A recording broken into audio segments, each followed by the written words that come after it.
नमस्कार, स्वातीस कॉर्नरमध्ये आपले स्वागत आहे। आज आपण बनवणार आहोत उपवासाचे थालीपीठ। त्यासाठी मी इथे ताटात मिरच्या बारीक कापून घेतल्या आणि 1 कप मी साबुदाण्याचं पीठ आणि 1 कप भगरीचं पीठ घेतलं आणि 1 ते 1.5 कप मी दाण्याचा कूट घेणार आहे याच्यात। तर आता तुम्ही बघू शकता 1.5 कपच्या थोडं वरती घेते मी।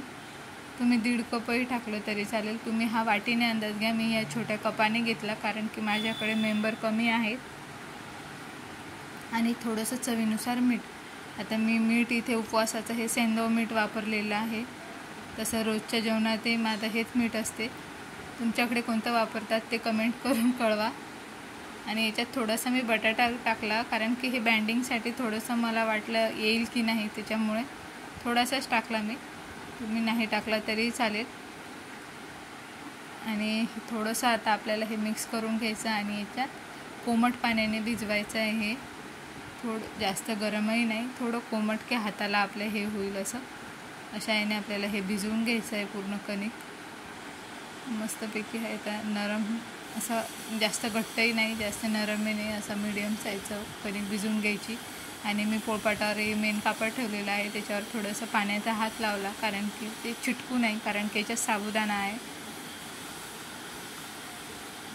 आणि हे असं थापून घ्यायचे आपल्याला हे थालीपीठ। पूर्ण कपड्यावरही करू शकता तुम्ही, पण आता इथे माझ्याकडे कपडा वगैरे नव्हता, त्याच्यामुळे मी मेन कापड घेतलं। आता माझे व्हिडिओ पहिले डेली येत नव्हते, पण आता मी प्रयत्न नक्की करेल डेली व्हिडिओ टाकायचा। आणि हे आपल्याला थापून घेतल्यावर हे आता आपण तव्यावर टाकून घेऊ मस्तपैकी।